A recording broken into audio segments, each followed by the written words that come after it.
All right, hey y'all, welcome back to the program. I am joined by two guests this time, Gabe Braxton and Andy Compton, both friends of the program. Guys, how are you doing? Doing excellent. I was like, okay, I don't know if I should talk right now because maybe Andy's gonna talk. I didn't want to talk over you, but this is Gabe Braxton talking, and I am doing great. Gabe T. Thank you for having me. Oh, knew I was gonna fuck that up. This is Andy Compton talking, and I'm doing good. I'm doing very good. Wait, what'd you say? Excellent? I'm doing excellent as well. I feel like you ruined Andy's night, Gabe. So It's all right, man. Start It's things all right. out. All right. Now I'll get this over is really cool because both of y'all have been on the podcast, but not Yes. together. And we all know each other through Twitter. Twitter. Yeah. Shout out to Twitter for real. Yeah. Shout out Twitter, man. Screenwriting Twitter. When I was a Oh, kid, yeah. my parents told me that if you meet somebody on the internet, the best thing to do is to hang out with them as much as you can. So we're here celebrating that. Mhm. Again, you guys are, I've followed you both a long time, and I've really admired your journey throughout screenwriting. So is there anything you want to update the audience on? Any projects, any developments? My short film, Ethan and Edna, is still in Yeah. post. And but it's getting closer. I think I'm gonna start hitting, let's just say 2022 is when the festival run is gonna start for that movie. Cool. And that's about it. And you could follow Ethan and Edna right on Twitter.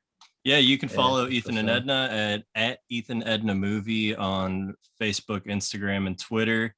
And that's definitely it. Cool. I don't Gabe B. Yeah, I don't really have anything to like plug. I don't know. You can follow me on Twitter, Gabe Braxton. But I did want to mention it's kind of cool because Gabe T, you were just talking about, how we've met each other on Twitter. So like Andy was the first person I really talked to on Twitter, screenwriting Twitter. And then we just like kind of hit it off and talking since. And then like Gabe T, I think you're like the next person I talked to on screenwriting Twitter, which is kind of cool to be in the same virtual room with you guys. The doing this OG thing. trio. Yeah. Oh yeah, follow me too. I'm desperate at Andy Compton _, on Twitter and Instagram. I want to brag, but we're kind of like the three wise men of screenwriting Twitter. Ooh. Quote me, page 21. Yeah. But Is that where all this gray hair is coming from? All that wisdom I got. Now we're all screenwriters, and I thought the two movies that we're going to talk about, that's right, two movies, would be perfect because they're, I think, a screenwriter's movie. Would you guys agree with those? I would. That's accurate. Yeah. And usually I talk about older movies because like cult movies usually have to stand the test of time. But these movies, I think, were like instant cult classics. And we're talking about Blue Ruin and Green Room, both by Jeremy Saulnier. Did I pronounce that right? Yes. Yes, checks out with me. Very good. All right. Nobody can get mad at me. No. Okay. So me and Andy, I think we've both seen this movie before. Gabe B had seen Green Room, and we kind of, I'm not gonna say peer pressured, but we did hold him at gunpoint to watch Blue Ruin before this. Is that right, Gabe? Yeah, it's facts. Yeah. Yeah. Now, without kind of spoiling your thoughts immediately, what would you say the most interesting thing you saw in Blue Ruin in terms of its relationship with Green Room? Did you see like, oh, this is definitely the same director, or did it more stand apart? Oh, no. Right off the bat, I mean, both films, they start out amazing with like just kind of this, it's very, very deep storytelling within the first like 10 minutes and character building, because they both start out with putting you in a situation with the characters where you learn so much about them in a very, very little amount of time. And and the way that it begins, like you're like, okay, this is definitely the same director, same writer, and he's just doing the magic like again. So Yeah. for sure.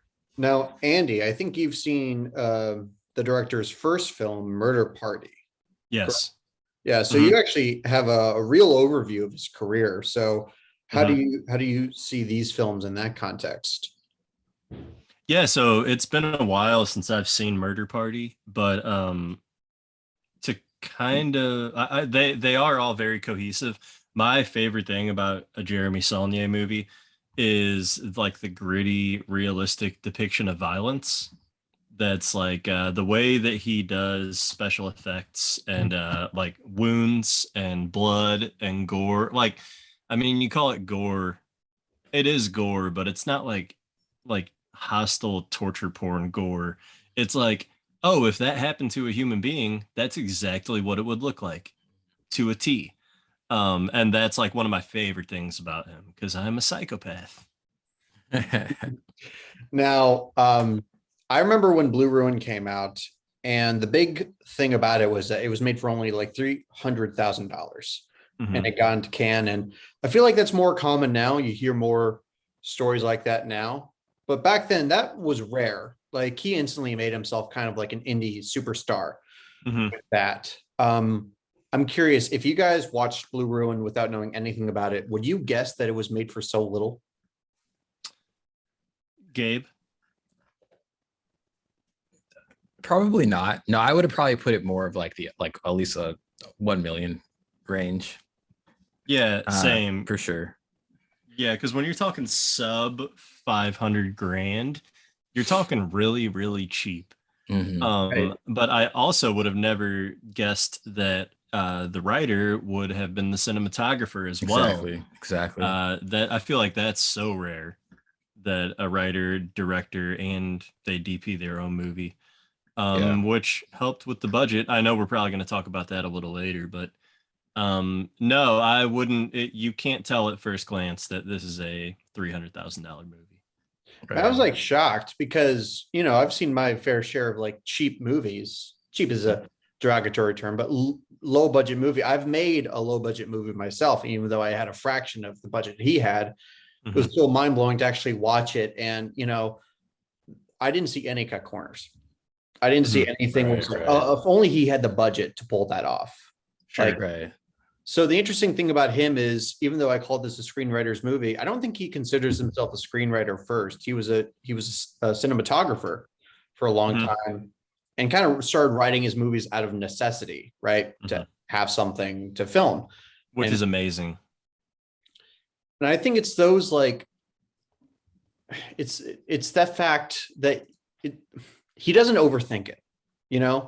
There's like talent, but he doesn't like kind of dwell on certain things or like indulge on certain things that other screenwriters, might tend to. We like our craft. We like to kind of like flex sometimes. But he was really writing the best story he could, so he could make the best movie he could. Yeah. It's crazy to learn that for me, that he was a screenwriter out of necessity, because he's really fucking good at it.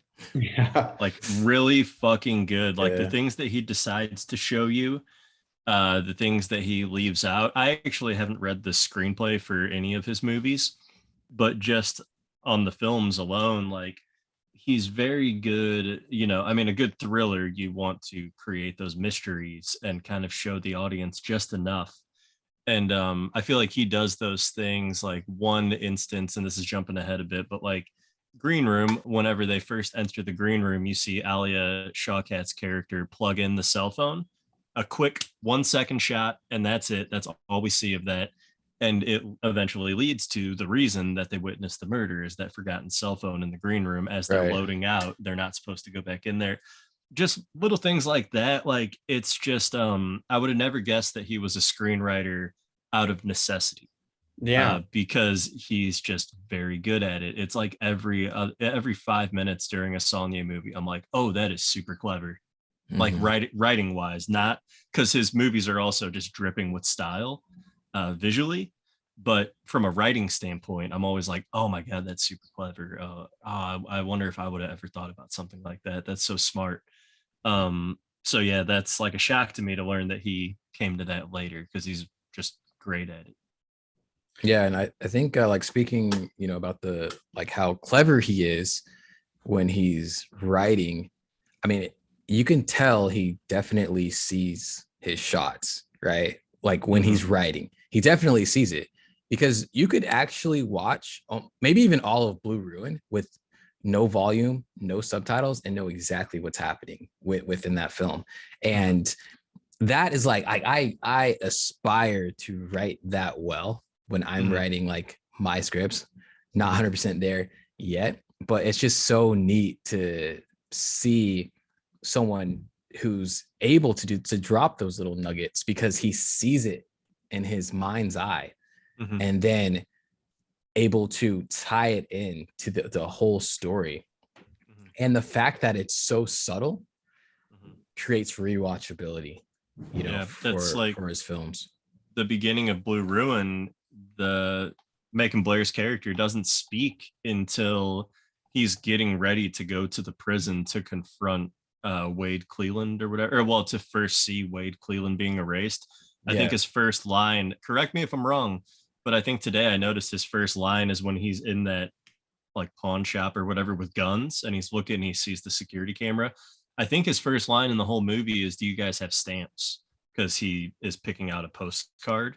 So all of that shit leading up to it, we get the visuals showing that he's homeless and all these things, but then he doesn't even speak whenever the officer is telling him like, "Hey, I wanted you to be in a safe place when you found out about Wade Cleland being released."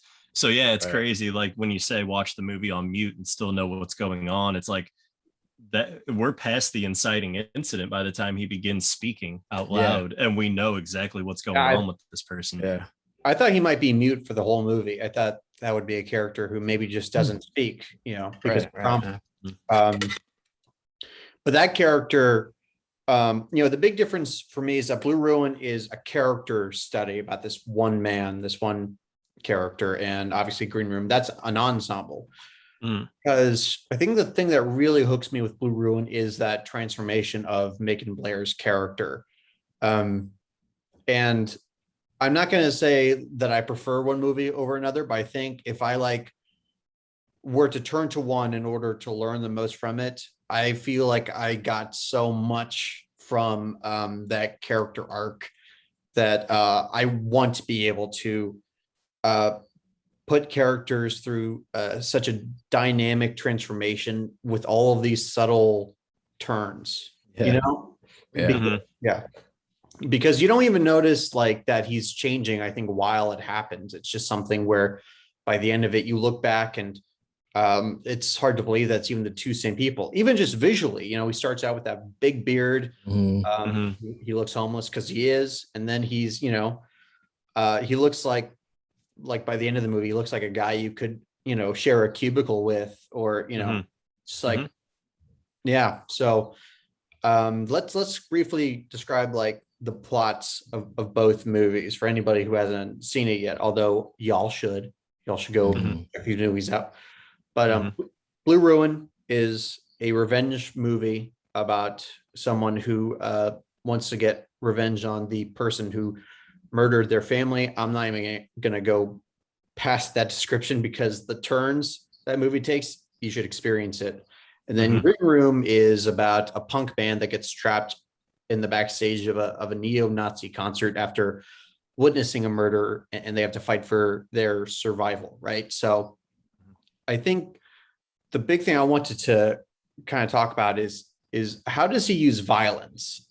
Like these two movies, how do you guys see his use of violence? Because it's unflinching, but it's also extremely unglamorous. So do you see these movies as more deconstructions of the genre, or is he trying to up the ante of intensity? Oh, I mean, I see it as like realistic. I don't particularly see him going in and trying to change anything, aside from possibly realizing that, the blood, guts, and gore, a lot of times that's not as glorifying and pretty as we think it is. And And I think that's a very, very wise choice, because a lot of it is very shocking. And I don't know, I guess so. I used to be a police officer. And so I've seen like my fair share of like gore, guts, and blood. And it's very realistic, like what Andy was talking about earlier. It's really realistic, but also thought provoking in a way that'll make you. I mean, this kind of sounds cheesy, but want to be a better person, basically. So, yeah. I mean, it's not just the effects for me. It's like the situations he puts his character through. I mean, how many minutes of Blue Ruin are dedicated to him trying to get that arrow out of his leg, right? Yeah. And he wrote that script. He made the decision that I'm going to really focus on this. And you could just say, well, he's just trying to be realistic. But I mean, even screenwriters who say that still like tend to go with a more conventional pace and still want to give their audience a more conventional kind of experience, right? Like we go to revenge movies for the catharsis. Do you think Blue Ruin is cathartic on any level, Andy? Yes. I mean, like, do you mean just like, is it like emotionally moving? No, like does it, I guess what I'm asking is, does it give you the kind of experience you expect out of one of these movies? You know, because I think the revenge genre, if it is a genre, is really driven by that impulse. We want to see bad guys lose. Yeah. We want to see good people stand up for themselves. We want to live viscerally through that to some level, right? Yeah. Well, I will say that, like, and Saulnier said this in one interview, I forget which one, or it might be in that behind the scenes content with the Blu-ray, but he basically said, like, what if we took the, typical revenge action thriller and we made the protagonist, instead of some badass Bruce Willis, just a guy who's kind of a dork. He's kind of like a dweeb. Like, what would that movie look like? Just a normal everyman who is not especially brave.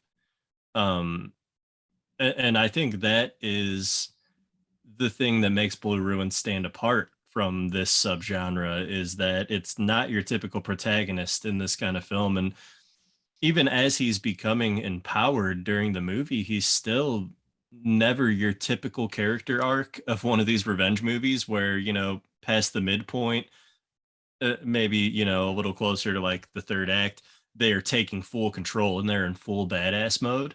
It's never that for him. He's still making stupid decisions and nearly shooting himself in the foot, literally.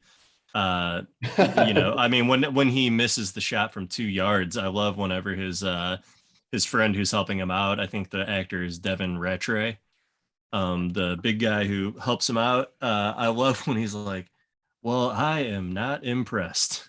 He's like, you missed from 2 yards, man. Yeah. To answer your last question, I do think that Blue Ruin is a standout from others in the revenge thriller genre because of how dopey the protagonist is. Yeah.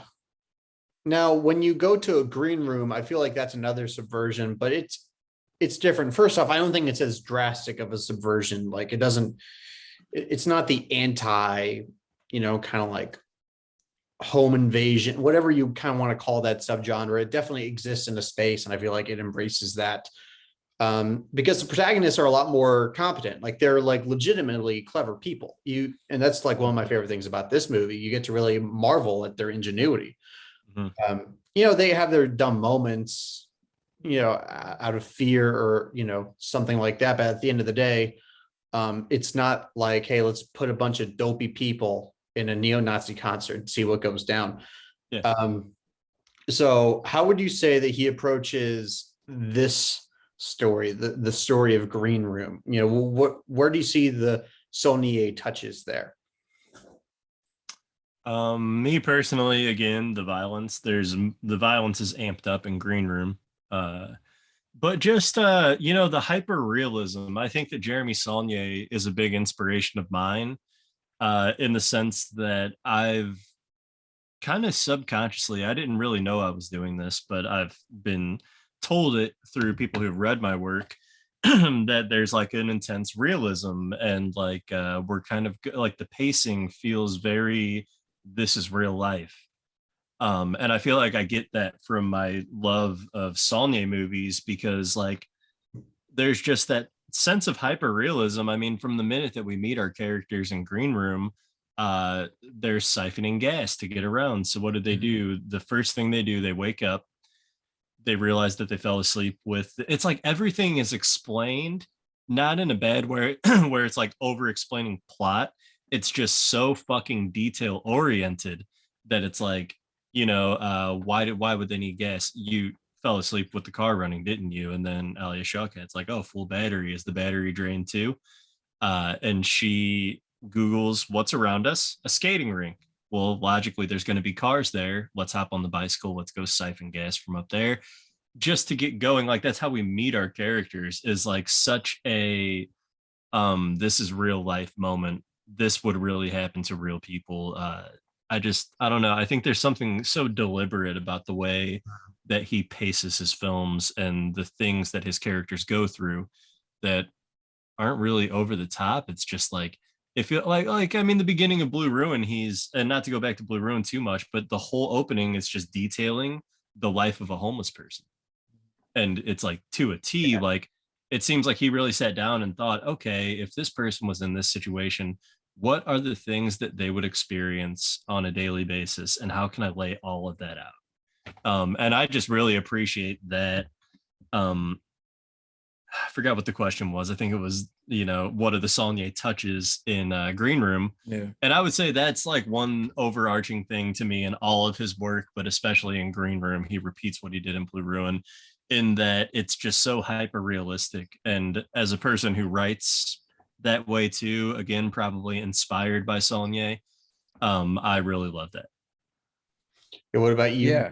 B? What would you say are the Saulnier touches? No, like I want to kind of like piggyback off of that, because it's really cool to see how he doesn't do this whole.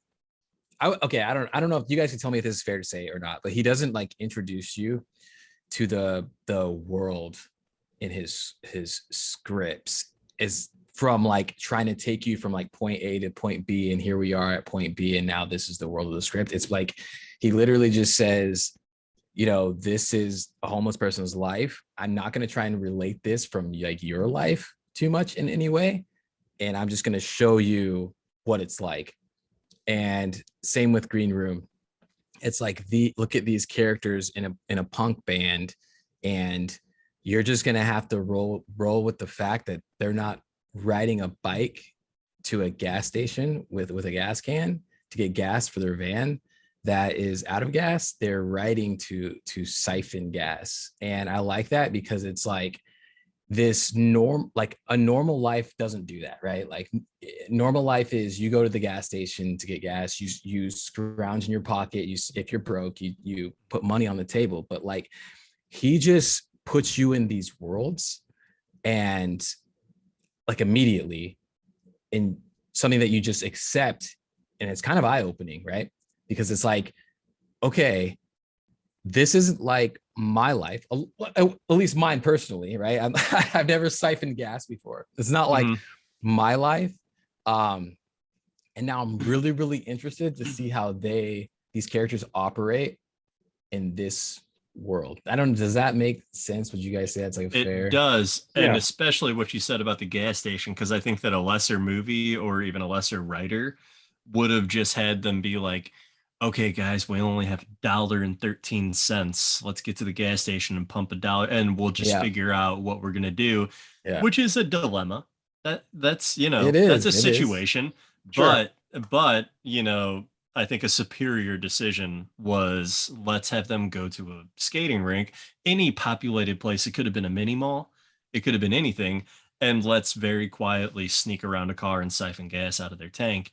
It is a more creative decision. It is more character building for the entire ensemble, for what these people stand for, or in fact what they're willing to not stand for, their lack of integrity. They're willing to just be full degenerates, their willfulness to be degenerates. Yeah, it's just like, just little fucking touches like that, like literally Mhm. what you said, just that decision going a little further than just being broke and only getting a little bit of gas. We learn about their character, we get a more interesting scene cinematically. Yeah, it's just wild how little decisions like that. It's like how something I try to do now is when you come up with your idea that you think that's good enough to write, think about it a little harder. What is one thing that I could do to go a little bit further Yeah. than that? Like, how Yeah. could it be a little more specific? Yeah. Um, Yeah. and I feel like you always get something a little bit richer doing that. Well, with him, Totally. these decisions go back to an element that plays in, from what I know, all of his movies, the underdog element. I mean, his decisions come out of the idea of establishing how low our characters either feel, um, how, how destitute they are, how desperate they are. Um, and they kind of play out in different ways. Like in Blue Ruin, there's like a real sense of like pity upon Macon Blair's character, but these guys in Green Room, they're punks. They kind of embrace that lifestyle. Like Mhm. I didn't see any regret or remorse. They've really adapted to this, and I think that kind of goes along with the idea that these are not the knuckleheads, like the kind of knuckleheady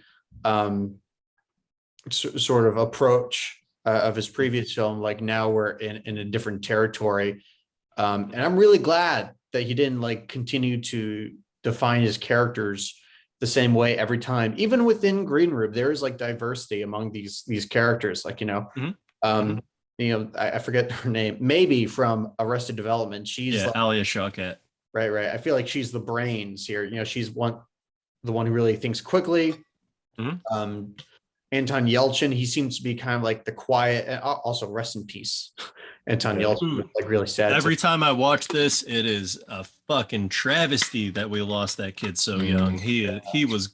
He already was, but he was going to be such a tremendous talent for years to come. Mhm. For It's me, so this is like, unfortunate. yeah, no, this was actually the first one where I really felt like I noticed him, and it got me really interested in his career.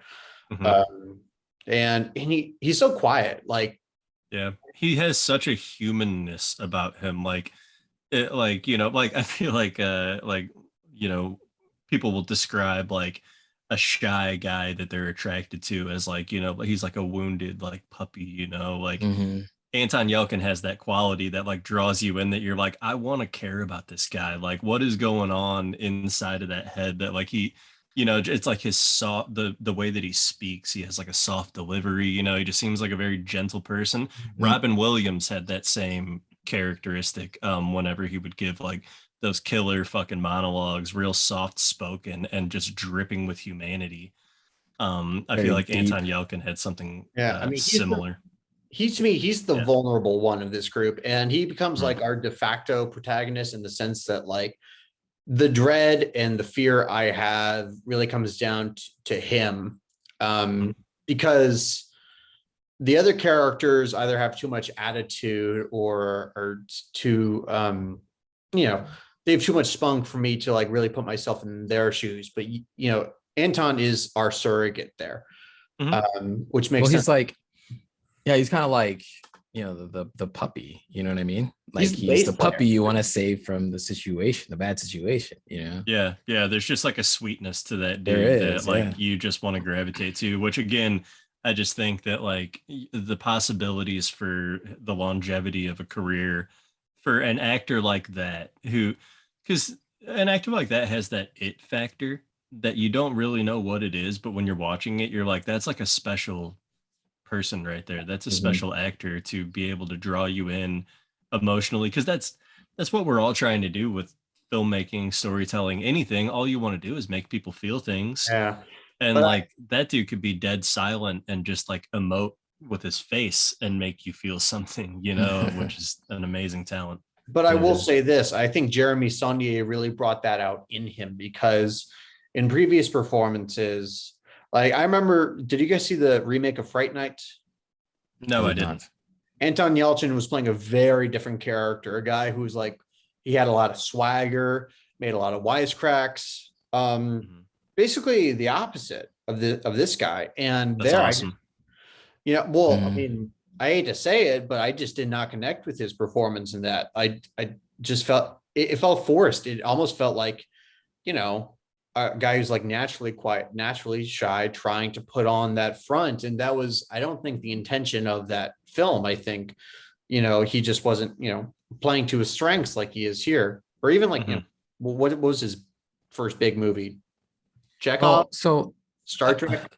yeah, so I saw him in the first time I saw him was Star Trek, and I loved his character in Star Trek. I'm kind of a Trekkie myself, so I really enjoyed the way that he came off like this quirky character. I thought he nailed it in Star Trek, and to me, for me personally, that just meant that he was a character actor, that he could kind of get into these roles and be able to, I don't know, be fluid and go with the direction of, either the director or the character, and bring out a backstory within the way that he moved on film. Yeah. Now, if we're talking about actors, especially actors playing against type, we have to talk about Patrick Stewart. Speaking of Star Trek. Speaking of Star Trek.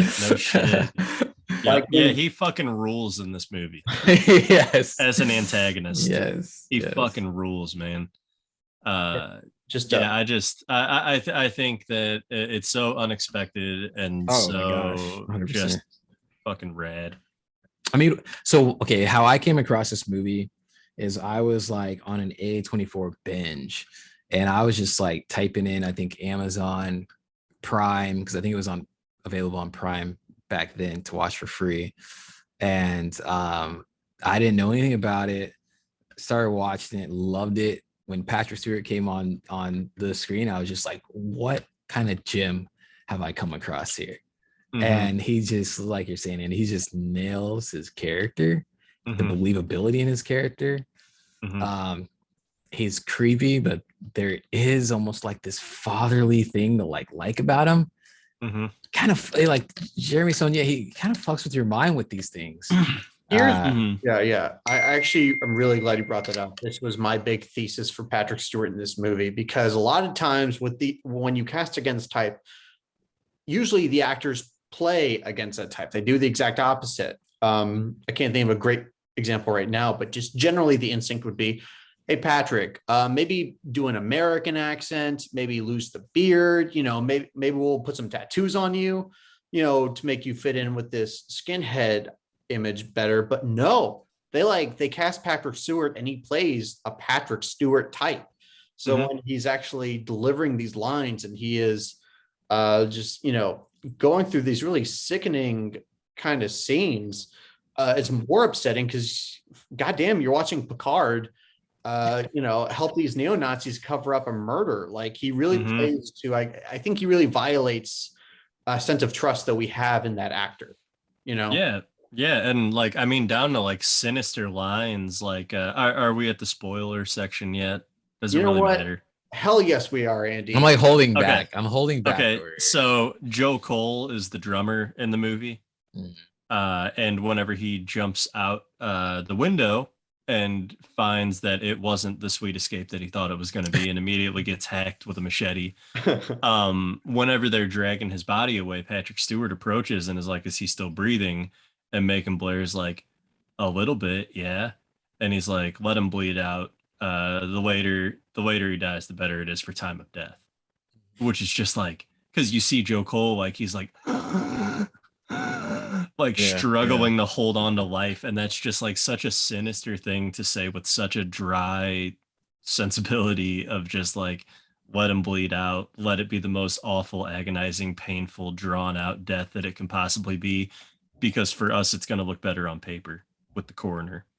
Time of death. You know what's interesting, and maybe I just kind of like found a Jeremy Saulnier kind of like trick, right? So when we are introduced to the people we're supposed to love in the story, the protagonists, he introduces them in a way where we have to deal with some type of moral, like corrupt decision that they're making.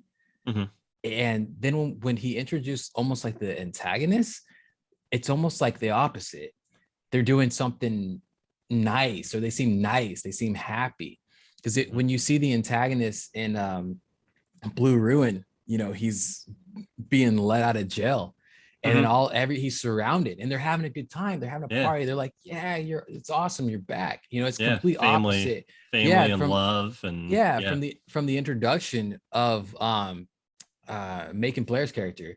And then when you're in Green Room, you know, we're introduced to these characters, they're siphoning gas. It's kind of like, oh, you know, they need gas, but they're stealing. It kind of makes you, I don't know, queasy to your stomach a little bit. And then when you're introduced to Patrick Stewart in this film, like one of the first things he says is like, if you could have visited this guy in jail, and now you got all of us in the shit, and now we're having to deal with this murder. And that's almost like, wow, that's the nicest Nazi on screen right there. You know what I mean? Because it's like, holy shit, and all of them are kind of like these nice they come off as like nice, you know, white supremacists. I think the first thing that Patrick Stewart says, I think, is, all right, everybody, give them some room, let them do their job. Exactly. Because he's putting up a front in front of the cops. Yeah. But that's just how fucking deceptive and manipulative this guy is. Yeah. Right. I mean, I think I had a different reaction. Like, I see what you're saying about Blue Ruin, because in the context of that family reunion, it is something that I think anybody can relate to and appreciate, that this family cares about each other. But these guys, these Nazis, I only saw what they were playing up to the cops. Like, I didn't see any actual genuine sense of like kinship, or like, I mean, they're murdering each other. That's why this whole situation happens. They can't stop each other from killing each other. I think the contrast in Green Room, I mean, to me, just to make a brief point, it's kind of like a band that sticks together like through thick and thin, our main characters, versus these guys who, you know, they pretend to be all united under this ideology, but they can't, they're too hateful to even like follow through with that. You know, they can't even like have that kinship with each other.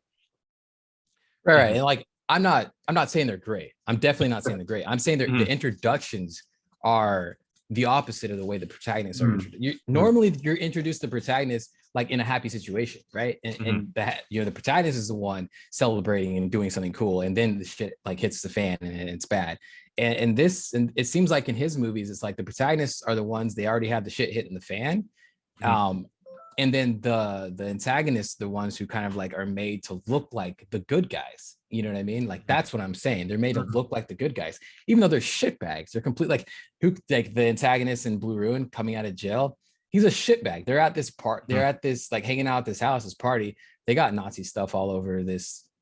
I don't know. I don't even know what it was that they brought him back to. It looked like a back of a restaurant or something like that. Yeah, it was like a bar. Yeah. Okay. Like a bar. So, you know, there was a bunch of like stupid paraphernalia, like up, you know, all over the place. And, so I hope I'm making sense. I'm not saying that. No, of course. Yeah, you heard it here. Gabe Braxton supports the neo-Nazi. Oh gosh. Yeah. No, that complete joke. But no, I 100% get what you're saying. Because also the antagonist, you know, when we meet them, it's founded on this thing of their own manipulation of it's like they're gaslighting the band and being like, listen, you know, we're on your side. We just want to make sure you're safe. So we need you to stay here while we sort this all out. The police are on the way. So there's nothing for you to worry about. And it's like they're literally keeping them there because they know they have to kill them. Gaslighting is the perfect word for it, because if there is a major subversion to me in Green Room, it's that we have neo-Nazis, which we all have a very specific idea of what neo-Nazis act like, they look like. You know, we think they're like animals, like they have no civility. But these guys, you know, I'm not exactly even sure what Saulnier was going for, but they are controlled, they're disciplined, they're mannered. They have the aesthetic of hierarchy, Nazism, right? But in their actual like conduct, like it's a complete opposite effect. And I guess they're just trying to save their skin here. But most directors would not have these neo-Nazis trying to gaslight the protagonist. They would just have like asking them to get out their tiki torches and, you know, just Yeah, It's just a bloody fight. more of like an American History X style neo-Nazi. Yeah, I guess so. I was thinking of like, I don't know, like Nazis are the villains all the time in movies. Yeah, Yeah. I was gonna Yeah. say, again, just in terms of like Saulnier's careful attention to detail and his the way in which he depicts things. As someone who grew up a huge fan of punk music, I Mhm. really appreciated the way that he depicted punk in this. Hmm. Um, I mean, and also like one of my favorite bands of all time is Dead Kennedys, and whenever they play Nazi Punks Fuck Off, like as a cover in this neo-Nazi crowd, that's when I was like, okay, I love this movie because they're, playing a classic from one of my all-time favorite bands. But Yeah. like even whenever they're in the when they go to the kid's house that's gonna interview them for his radio show or whatever. For his Um, podcast, fucking yeah, idiot. for his podcast or whatever. Dumb When they podcast. stay at his house, Tiger, the singer of the band, is like looking through his vinyl, and he's like, "This dude's legit," because I guess he's seeing the kinds of records that he has, because I think that's a thing in punk rock culture is, you're very harshly criticized for, the shit that you're into, and Mm. not being a quote unquote poser. And he says, this dude's legit. And Joe Cole's character, the drummer, is like, what? Because he wakes up and puts jizz in his hair every day because he had that big fucking mohawk. Like Mohawk, yeah. Yeah, and then you notice that like these four punks in this room, none of them have that shit, like the green mohawk or like the tons of piercings or anything, because even that can be, like they even call him like a fashion punk or something like that, or Mm. later they call someone a fashion punk, I forget. But like that depiction of punk, like to me was just so hyper realistic. Again, it's just like this dude did his homework. He probably grew up the way I grew up, like at least being somewhat of a fan of punk and punk culture, I would imagine. It Yeah. reminded me a lot, though, of also coming from a background in skateboarding. It Mhm. reminded me of the careful attention that Jonah Hill paid to skateboarding culture when he made mid 90s. It felt real and authentic, whereas there had been dozens of really corny portrayals of skateboarding culture in Hollywood before mid 90s. And I think that Punk had suffered the same fate, except maybe like SLC Punk, which was like one of my favorite movies as a kid because it really kind of depicted it in a more realistic way than a lot of, I think, Hollywood movies would. And because it had Matthew Lillard. I mean, that's He fucking rocks in that movie, he man. does. Yeah, no, I mean, I'm not Yeah. even kidding. Like, he's excellent in that. If you ever want to talk about that movie, I'm down. That's a movie that is destined to be featured on this program. Yeah, man. Yeah, yeah. I mean, even the idea to make a movie about punk rock artists in the year of 2015, whenever he made it, he didn't make it a period piece, which maybe didn't have the money to. I don't know, but that felt like even more of a statement. Like these guys out here in the era of EDM and Skrillex they're punk artists who don't even front as punk. Like they don't even like wear that as a badge because they don't adopt the aesthetic. They're just out there playing the music that they love. Which to me, that's what makes them good protagonists. We know nothing about these people. That's the other thing I had to bring up. There's no backstory. Can you guys think of any moment of backstory in that one? No, the only thing that kind of no, because I guess that's kind of just character building, but like the Desert Island Band question, and then we see, and I love how they get more vulnerable whenever their lives are on the line, and they're like, okay, fuck it. My Desert Island Band is Simon and Garfunkel. Yeah. And another person's like Prince. And they're not even punk bands. That was my favorite thing. They didn't say the Clash, the Sex Pistols. Yeah, because they're no longer trying to be cool. It's like when you're dying, all that shit gets, but I was gonna say too, like we also get, whenever they're on the couch giving that podcast interview, a very good look at who they are, because you're right, they don't wear the uniform of a punk per se. I mean, Tiger's got the the green hair, and LA Shawcat's got the Dead Kennedy shirt on, but they're saying how he's like, why no social media presence?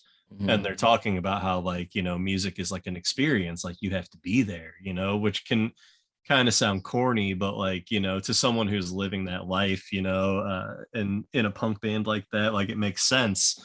But that is also a very telling thing about who these people are. You know what I mean? Like they're very much authentic to the life that they're living. Yeah. Yeah, and I thought that, you know, mentioning the whole no social media presence kind of addresses the era. You know what I mean? As far as what you were talking about just now, Gabe T, of how, you know, dropping this film in a time maybe when, you know, it's not as popular, like punk rock and whatnot. It addresses it in a very cool way. It says, you know, they're not necessarily moving correctly with the times. They don't have that social media presence. So yeah. Now, Gabe B, did it bother you at all that there was no backstory to these characters, or did you roll with it? Well, so with, you know, Pat, like Anton Yelchin's character, he has that story, you know, about paintballing, which is a little bit of backstory, right? So he was into paintballing too, you know. But I feel like I was okay. I'm okay. I'm okay with it. There's no backstory, but there's a hell of a lot of like story, like at that, you know, time. We find out a lot about their characters in that moment, like when we first meet them, and then throughout the rest of the story, like we find out so like there's so much character building, even though there's not a whole lot of backstory character building, in my opinion. And it didn't bother me because I still fell in love with like all of the characters, like, you know what I mean? Yeah. Now it's interesting for me. I actually had a journey with Green Room. I saw it after Blue Ruin, and I think the first time I was a little underwhelmed. I dare say I was a little disappointed, especially because I was hyped for it. I mean, a movie about a punk rock band fighting a bunch of neo-Nazis, directed by the guy who made Blue Ruin. It's like, I can't think of a more perfect pitch for me. But it kind of grew on me the way John Carpenter's A Thing grew on me. It's like rewatching it, you see the little details that actually do tell you about these people. You just have to pay attention, and you're rewarded for that. You know, not like turn your brain off and just like, you know, have a good time seeing the dismemberment and the agony and the suffering. You know, it's like he's asking you to get invested in these characters, but he's not going to spoon feed you, and he's not going to like manipulate you into caring about them. Yeah, for sure. I honestly didn't even think about it that much, that there is a complete lack of backstory outside of that paintball story that we get at least halfway into the movie. By the time we actually get that paintball story, it's right after he had his arm hacked up. But like we don't even get the whole story. That's until that's way the hilarious later. Part about it. Way later, like, he's cut off. Like, but I never even really considered that, and it didn't affect my watch whatsoever. I think that he did a great job of just giving us context as to, because, you know, it kind of gives the backstory without giving the backstory, just showing the mere situation that these people are in, because, you know, they're living in their van. They go play this show, and the show goes so poorly in terms of compensation that they say, that's fucking it. Tour's over. You know, we got to go home. So it's like, okay, we know now that they've been on a little tour, you know, in this van. They're not just playing one single show, and this isn't their home. They have a home, but they're on tour specifically. So it's kind of slick how he does that. He kind of gives you a backstory without ever having to give you, you know, an exposition dump. Well, he gives you a perfect picture of their situation right now, you know. But, you know, there's never a story of like, well, why did you get into music? Oh man, well, my dad was like, you know, it's like always down on me, and music was my only escape. Like there's nothing like that. We have no idea what their families are like. We have no idea what any of their other friends are like, what their hometown is like. We don't know we don't even know how old they are. No. It's never, I have an idea what their hometown is like because I live next to it. So I've been there. So I got at least I have that. They said their town? It's Arlington.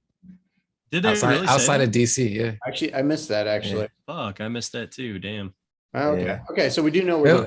And we do so kind of like any what you were just mentioning about.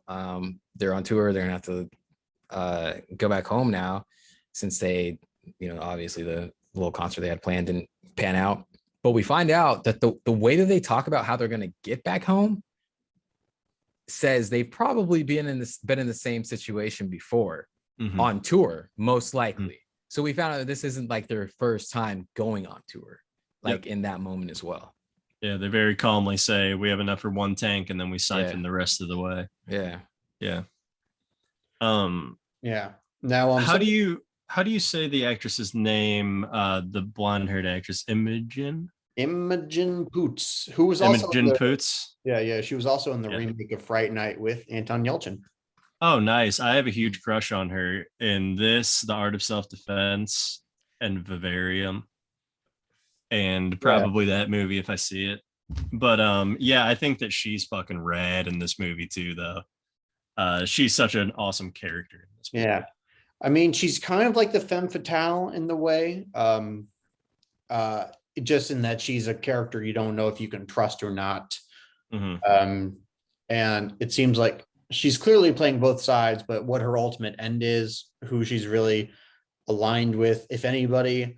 I really love that element in there. You have to have somebody you're not sure if you can trust, Yeah. Okay, well, I was trusting her right out the bat. I don't know. I trusted her because she just sees her friend get murdered, and she's clearly upset.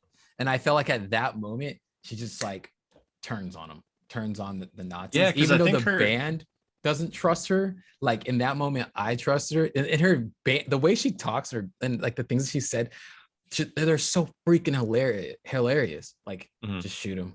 You know what I mean? She's so subtle when she says it. Yeah, and she says like the most messed up thing. Yeah. I think the very first. Yeah. I think the very first line she has too is will you call the police?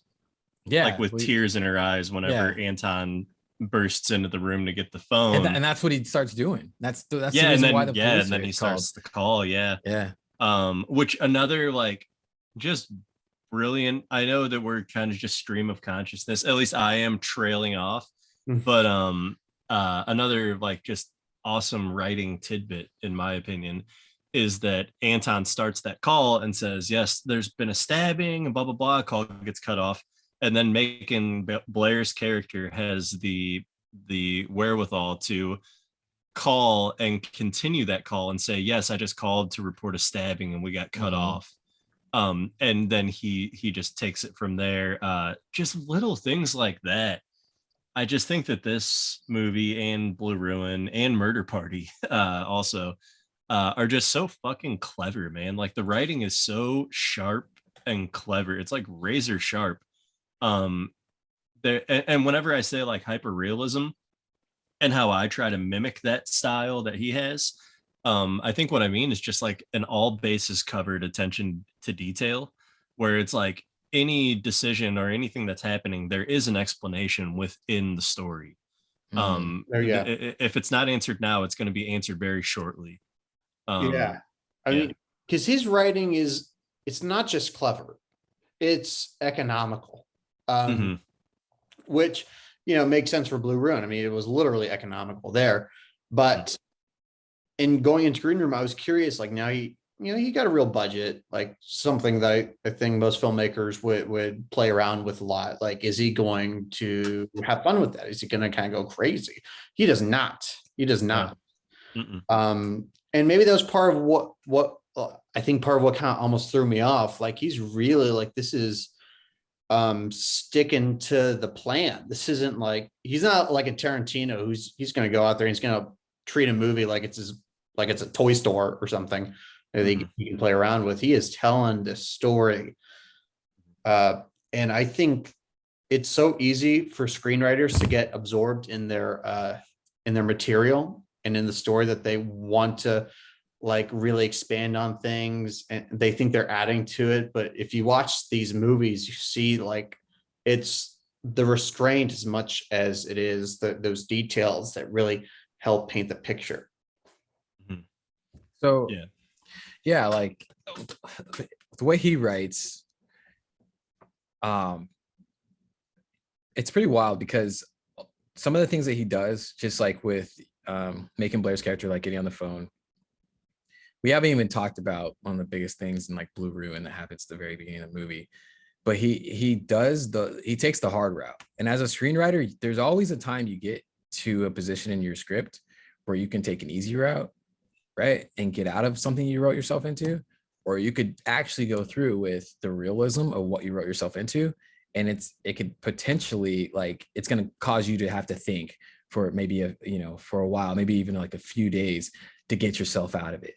Mhm. And when Macon Blair's that's character in Green Room gets on the phone, talks to the police, you're not expecting that as a viewer whatsoever. Holy shit. Like, he's getting on the phone talking they're actually going to have the police come. Like, what are they going to do? Like, how are they going to cover this up?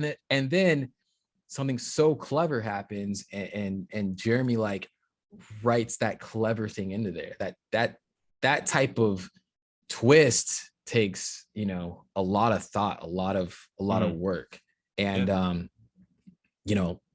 the one in Blue Ruin, here's a revenge film. And since we're still talking about spoilers, the revenge happens at the beginning of the movie. Now it's like, well, what the hell is going to happen for the rest of the movie? He already did what the movie was like written for. At least that's what you're thinking. Like, he did what he set out to do. And that's like not taking the easy route. That's taking the hard route.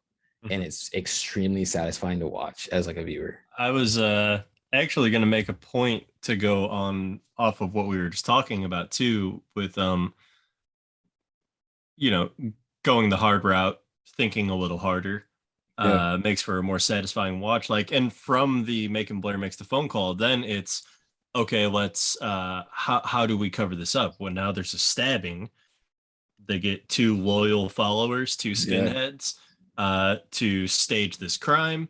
But how would you convince them to do that? And not just on loyalty. So he goes to the office and he asks for $600 more. And he's like, you just took $350, which we know that $350 was what was mentioned being paid to the band. Like, and he's like, he's like, someone got hurt, or whatever, someone's been killed or something like that. But like, all of these details, you know what I mean? Like, the attention to detail is so fucking awesome. And then he gives them the money and they're about to stab each other. And he's like, actually, give me that money back. And they're like, fuck. And he's like, because they're going to search you, And he's like, if you guys do any time, we'll double it. Yeah. Just those little, like, oh like, my God, he just writes shit that's so viscerally real. I love that. I love it.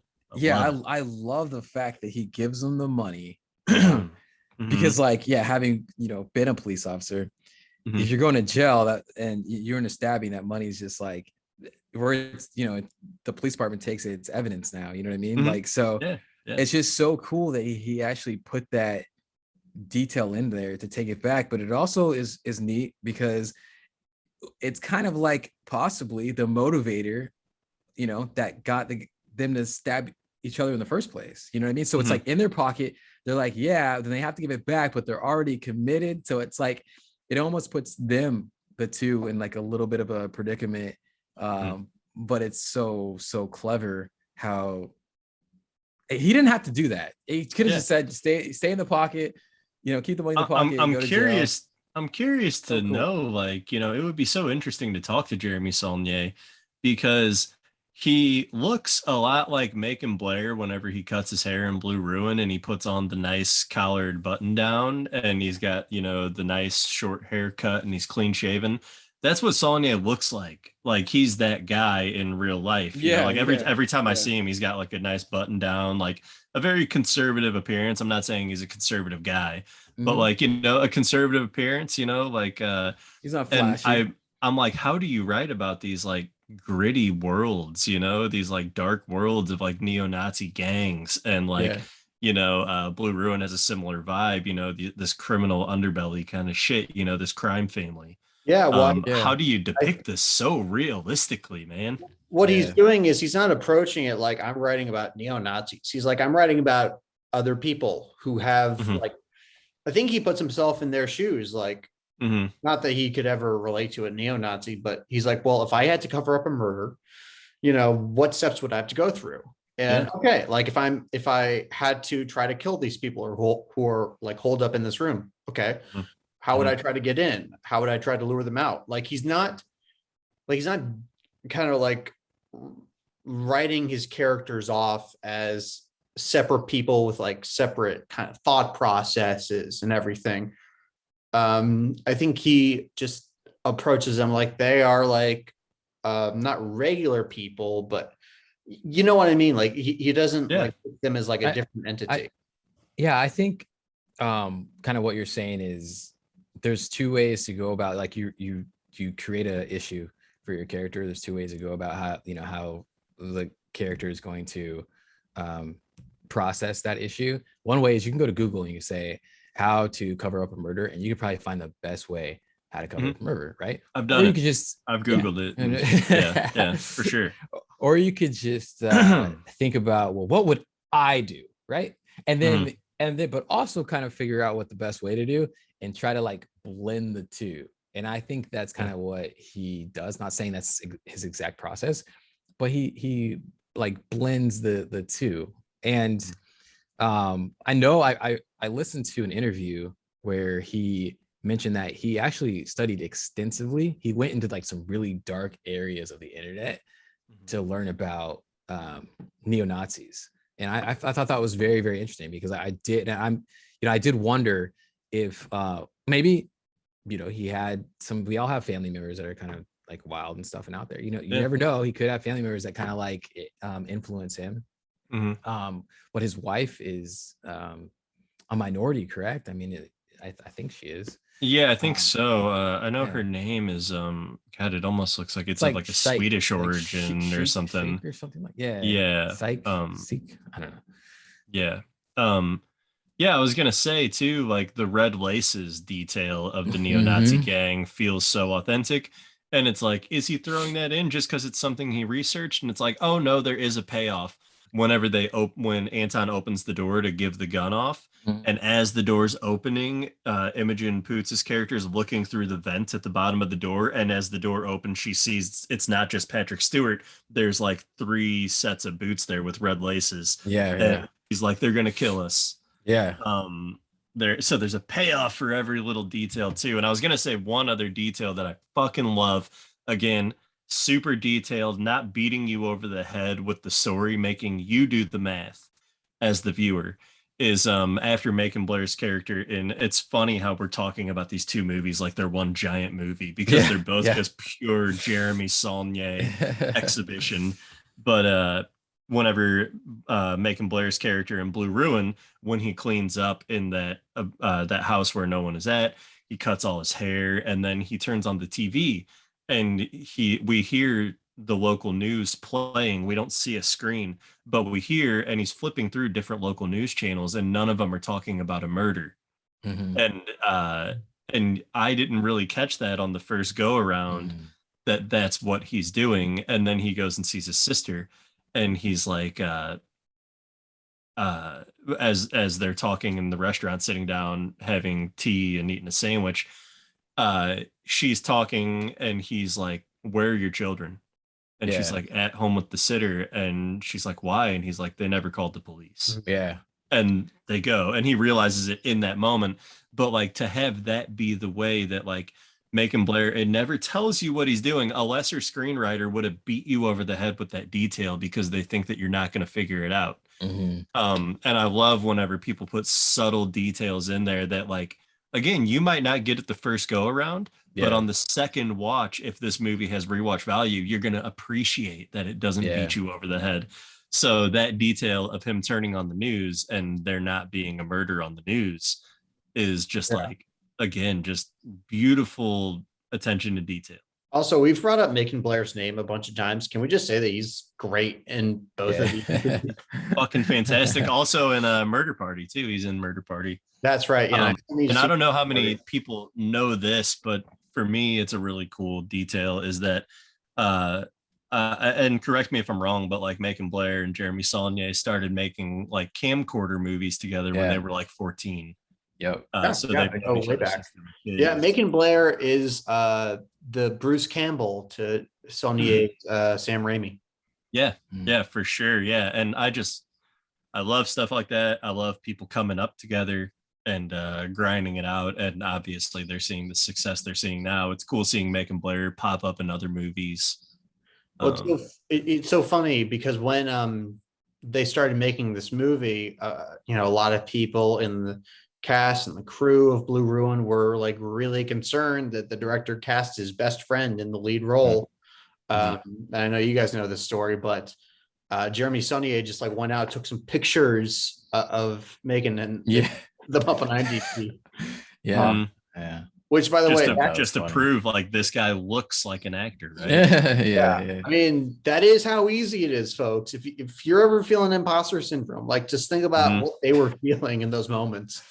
And Amy Hargraves, who plays his sister in Blue Ruin, and you guys know this too from the behind the scenes thing, but I think it's such a funny detail that like she didn't know who the hell Macon Blair was. And like they kind of tricked her into believing that Macon was like a known actor to get her on board with making the movie. Like, I don't think it was a lot of trickery, but like a subtle, like, maybe stretching the truth a little bit. Well, that's them uploading the pictures, and that was like part of that. Yeah. And I just think it was funny that it was also for Amy Hargraves, who she's fucking awesome too. Like that scene where Macon and her sit down in that little restaurant and talk about where he's been, and they talk about their parents being murdered, and then he admits that he killed Wade Cleveland. That scene is so fucking awesome. Like it's just, that is like a tremendous piece of acting in my opinion from the two of them. It's just so natural, and I really adore that scene. Shout out to Amy Hargraves. I've already talked about one of her movies on here, For Dark Times. Oh, dude, yeah, Super Dark. I wish I would have been on that one because I fucking love that movie. Have you seen that, Gabe? I have, Braxton? I saw it recently. Yeah, I love that, man. I just like didn't expect it when I watched it to be as unique as it was.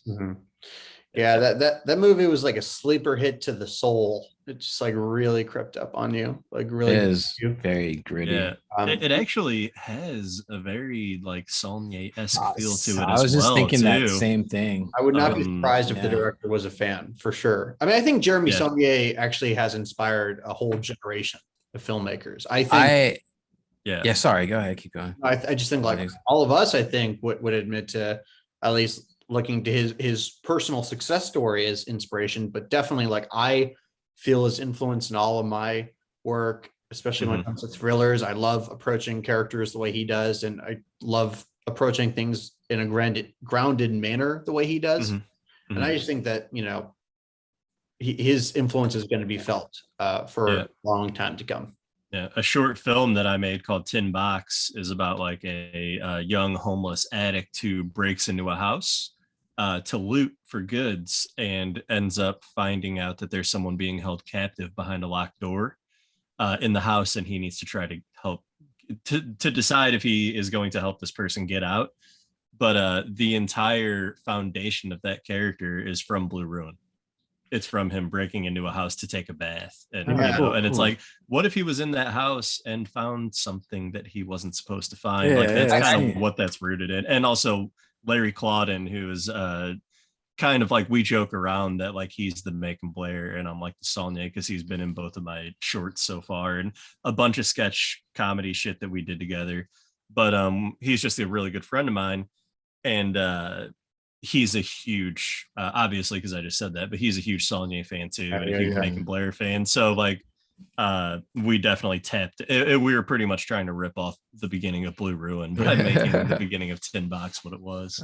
So for me, I wrote a screenplay about kind of like this updated Phantom of the Opera-esque thing, but it was about a metal musician who like his bandmates stole his music. He didn't want to sign with this record label, so they stole his music and they killed him and left him for dead, and he comes back for revenge on them. But the first time we see him, that character, he is in somebody like is opening up their guitar shop, and they just see this like random guy inside playing their guitar, and then he like runs out before they can call the cops. And that was just like the most like, how can I start this like Blue Ruin?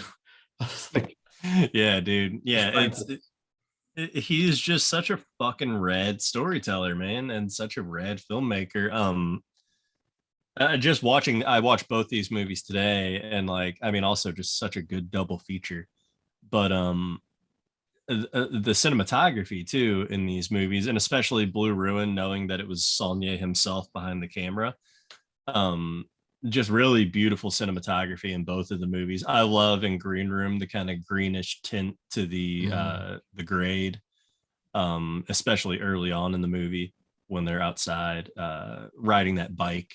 Yeah. But like, yeah, I just think, I mean, there's like a scene in Blue Ruin, which this is like, it's nothing that flashy, but it's just a cool detail that whenever him and his sister talk and he admits that he killed Wade Cleveland, and then he's like, where are your children? And they get really scared for a minute and they rush back to her house, and she sees that her children are okay, but she like ends up like pushing him and slapping him because she's pissed that she just got that worked up, you know, like thought my kids were in danger. And then he's outside the house now and she's inside, and he's like trying to plead with her. And but the framing of the door that he's in, there's it's a window and a door, but there's wooden framing going like this, and they look exactly like prison bars, and Macon Blair is on the other side of it, and it looks like he's speaking from a jail cell where, you know, he should be because he just murdered a man. I love little things of cinematography like that where I'm just like, oh, that's fucking so slick.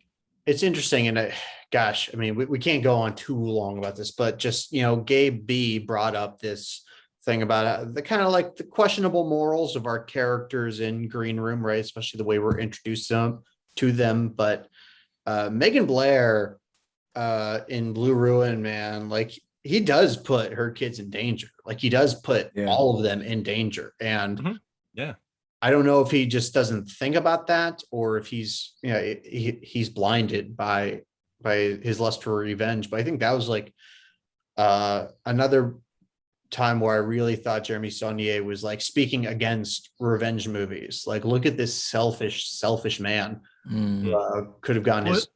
I think he does express though his concern, like when he's talking to Teddy Cleveland, who he locked up in the trunk of the Pontiac or whatever. He's saying, were you coming to kill me or her?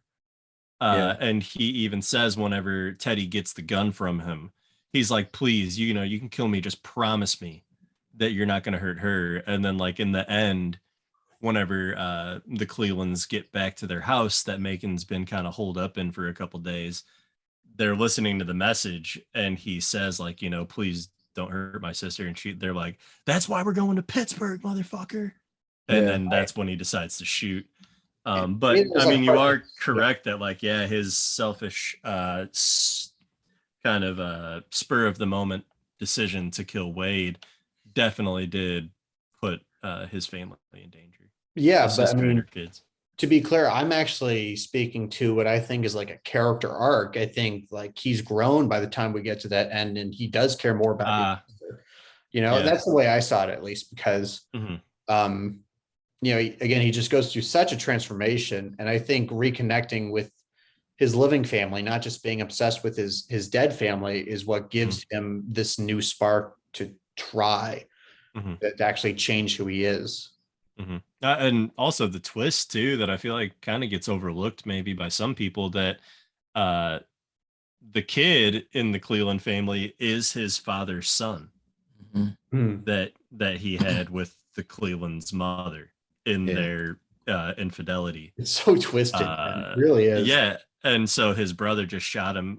Technically his half brother just shot him with that shotgun, and he's still not mad at him. You know, he's like, he still sees him as a complete innocent wrapped up in this thing.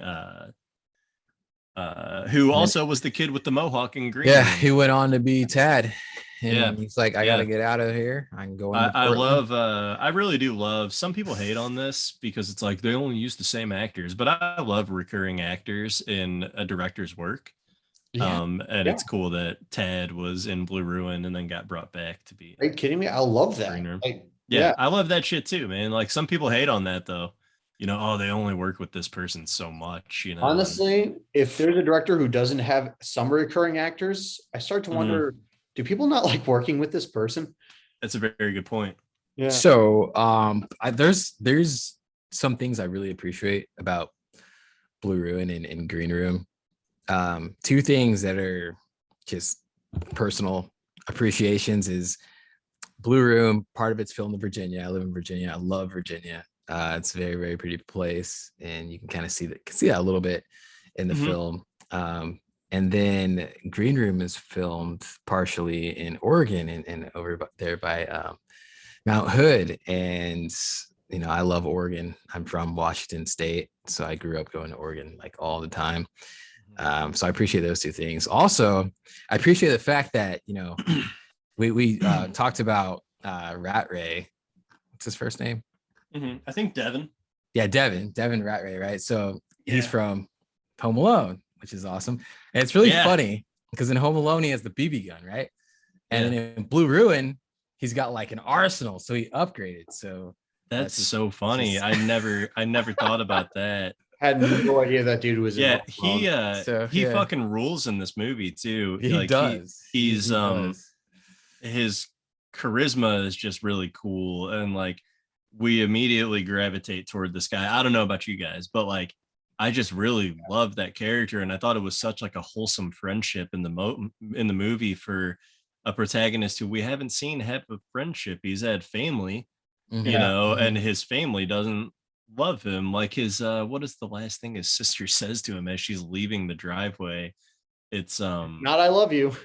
Yeah, it's I'd be something like I'd have more sympathy if you were crazy, but you're not crazy. I think that sounds like exactly right.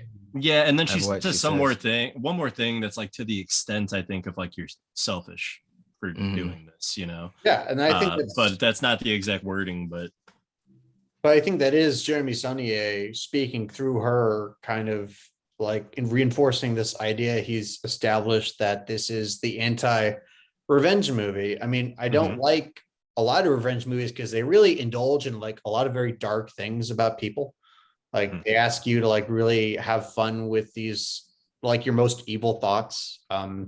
They don't challenge them. Like there are like hundreds and hundreds of movies, and we could debate the quality of them as movies, but just like I kind of don't like the effect they have on people regardless. So I think it's really cool that a director can actually stand up against those kind of impulses.